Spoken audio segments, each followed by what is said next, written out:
Olá, boa tarde, queridos irmãos.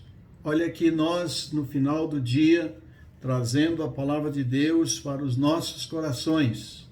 Eu quero agradecer a Deus pela presença dos irmãos no culto de oração de ontem, na sala de oração. Foi um número expressivo, podemos ter mais. Se por acaso, quando você entrar, não aparecer na tela, não se preocupe, porque nós temos uma relação, aparece para mim uma relação dos nomes daqueles que estão aparecendo. E você será sempre bem-vindo ao nosso culto de oração, nossa sala de oração, nas quartas-feiras, das 19h30 às 20 horas. Você será sempre bem-vindo. Para sábado, agora, às 9 horas da manhã, nós vamos ter a sala da terceira idade. A gente manda o link para você e você entra para participar conosco, ok? Eu quero também parabenizar a irmã Rosalina Leite, da congregação do Água Branca, que fez aniversário ontem. Parabéns, irmã Rosalina, que Deus lhe abençoe de uma forma muito rica e seja muito próspera nesse ano de vida que o Senhor lhe concede. Vamos estudar Atos capítulo 7? Quero convidar você para essa leitura, mas você pode fazer essa leitura depois, porque é extenso o texto. Eu só vou ler o primeiro versículo de Atos 7, que diz assim: Então, o sumo sacerdote, está se referindo ao templo judeu, o sumo sacerdote perguntou para Estevão: isso de fato é assim?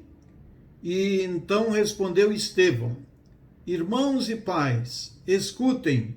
E aí ele começa o sermão dele, o discurso dele, que eu gostaria muito que você lesse. Eu não vou ler aqui porque ele é extenso, então você leia. Quem era Estevão? Só relembrando, era um dos 7 diáconos que foram eleitos, que o Espírito Santo indicou para trabalhar na diaconia daquela igreja que estava nascendo em Jerusalém. Estevão, um homem cheio do Espírito Santo, um homem convertido, um judeu de fala grega, convertido. E esse Estevão é um homem extraordinário na história, na galeria dos primeiros cristãos, da liderança cristã da igreja, logo no início da sua história. Meus irmãos, quando eu leio Atos capítulo 7, eu fico encantado com a sabedoria de Estevão com relação à palavra de Deus. Que conhecimento, que segurança. Eu confesso que eu me esforço para isso, mas eu estou longe de me aproximar de Estevão, de Pedro. Pedro também era bem versado na palavra de Deus. Quando a gente for ler os discursos de Pedro, a gente vai ver que ele ia a fundo, né? Do apóstolo Paulo. Paulo foi criado aos pés do chamado mestre Gamaliel, né?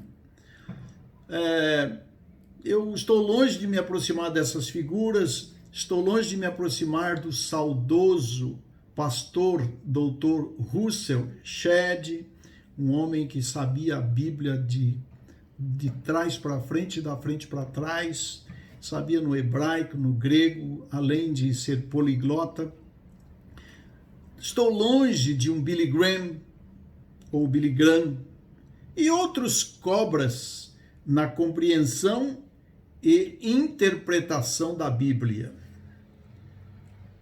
Vejam só, Estevão, para responder a uma pergunta dirigida a ele pelo sumo sacerdote judeu, ele discorre sobre o Antigo Testamento, porque é o único que existia, com uma maestria invejável.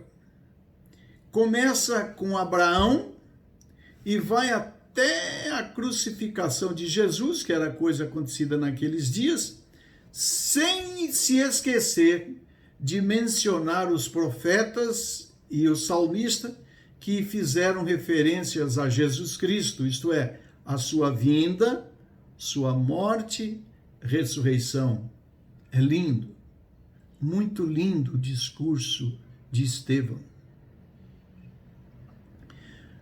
Nossas igrejas, pelo menos a minha, têm envidado esforços para ensinarem a Bíblia a todas as pessoas, seja por mensagens pastorais, por estudos de literatura bíblica, começando pelo departamento de crianças, se estendendo por escolas bíblicas dominicais, por pequenos grupos multiplicadores ou as células, por discipulados, a união de adolescentes, de jovens, de senhoras, terceira idade, enfim, todos os segmentos da igreja.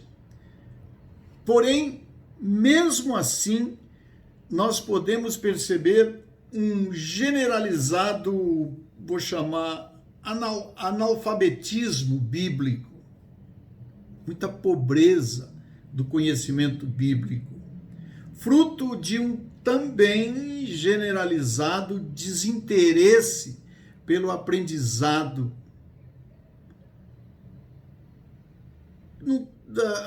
Não há, assim, muito interesse nesse aprendizado das Santas Escrituras.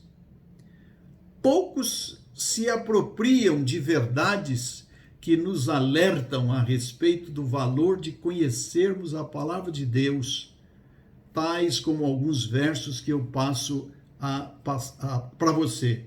Por exemplo, lâmpada para meus pés é tua palavra e luz para os meus caminhos.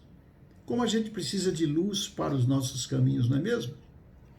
E o salmista, no Salmo 119, versículo 105, diz isto, que a Bíblia é lâmpada para os nossos pés, é luz para os nossos caminhos.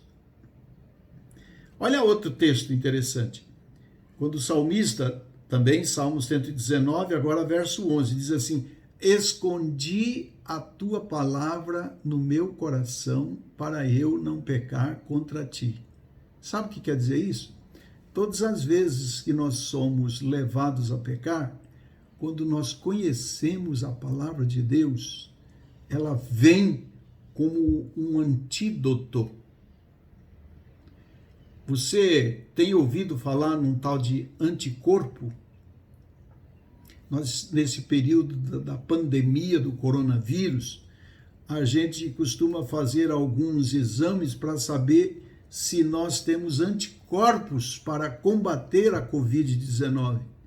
São soldadinhos dentro da gente para combater as invasões virais, anticorpos. E quando a gente esconde a palavra de Deus, quando a gente decora, quando a gente tem a palavra de Deus na nossa mente, no nosso coração, é isso daqui. É esconder a palavra de Deus no coração para que o pecado não tenha vez. A hora que ele chega, a gente o expulsa. Ou melhor, a palavra de Deus diz: sai fora, aqui não é seu lugar. Quer ver um terceiro verso? Esse foi dito também por Jesus. Está escrito lá em Mateus 22, verso 29. Diz assim: errais por não conhecer as Escrituras e nem o poder de Deus. Ou seja, todas as vezes que nós erramos é porque não conhecemos as Escrituras. As Escrituras vai falar de tanta coisa da nossa vida, vai falar do convívio social, do convívio no lar, do convívio conjugal, vai nos falar das nossas relações no emprego, vai nos falar das nossas relações comerciais, das nossas relações com o governo da nossa pátria, das nossas relações com filhos, com os nossos pais. Olha, é vasto o ensinamento da palavra de Deus. E quando a gente não conhece, a gente erra.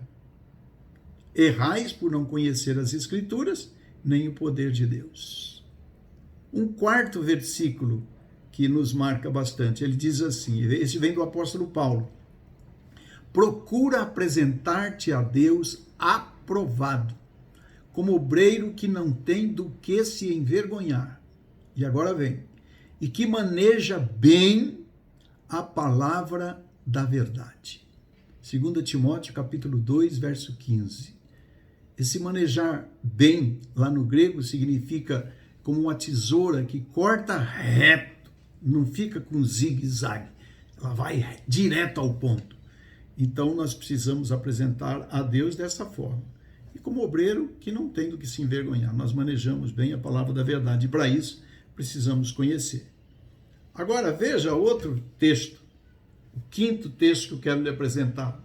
Diz assim: e estai sempre preparados para responder com mansidão e temor. Essa mansidão me faz lembrar segurança, convicção. Para responder com mansidão e temor a qualquer que vos perguntar a respeito da razão da esperança que há em vós. Se alguém te perguntar, por que você fala tanto dessa salvação? Por que você fala de Cristo? Por que sua vida mudou? O que você tem para falar para a pessoa? Ah, que agora eu virei crente? Isso é muito raso. Ah, porque eu percebi que os crentes... Isso é raso. Nós temos que estar prontos para responder a quem nos perguntar por que há uma esperança em nós. E essa resposta nós a encontramos na Bíblia Sagrada. Mais um. Só mais um.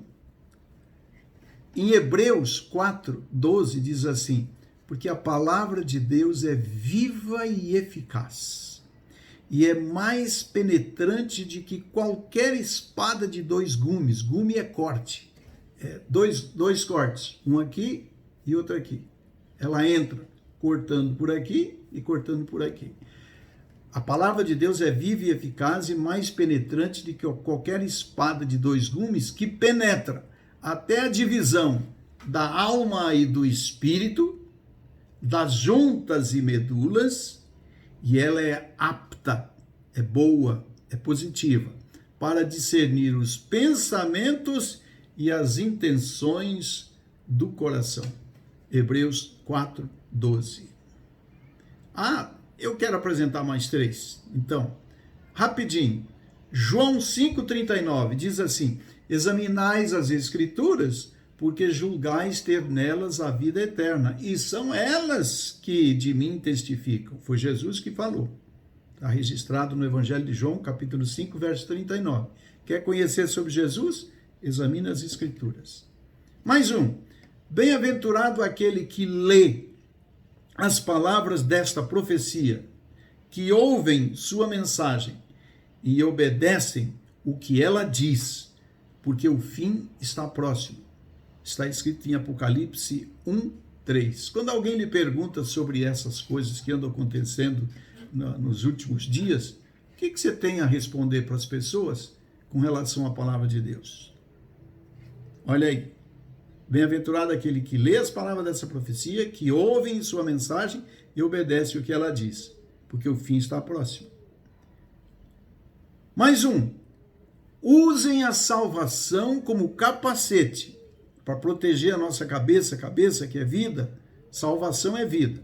Usem a salvação que Deus nos dá como capacete e empunhem a espada do Espírito, que é a palavra de Deus. Isso está lá na carta do apóstolo Paulo aos Efésios, capítulo 6, verso 17. Você tem estudado a Bíblia?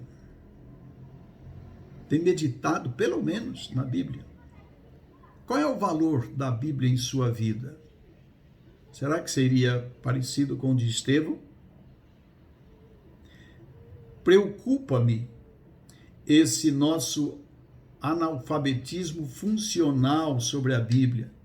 E me faz pensar no que diz o profeta Amós. Ele diz assim: eis que vem dias, diz o Senhor Deus, em que enviarei fome sobre a terra, não fome de pão, nem sede de água, mas de ouvir a palavra do Senhor. Essa fome não chegou ainda, mas ela vai chegar. Ele diz que vem dias. E irão errantes de um mar a outro mar, do norte ao oriente, e correrão por toda parte buscando a palavra do Senhor, mas não acharão. Aí vai ser triste esse dia, hein? Isso está escrito lá em Amós, capítulo 8, versos 11 e 12. Então, que conclusão nós chegamos de Atos 7? Ele nos convida a estudar a Bíblia. Vamos estudar a Bíblia? Ela ainda está disponível para nós. Não espere que ela seja caçada. Escolha a tradução que desejar e bola para frente. Vamos estudá-la. Vamos tentar imitar Estevão na sabedoria das Escrituras. Deus te abençoe e te desperte a conhecer a palavra de Deus. Forte abraço para você e até amanhã.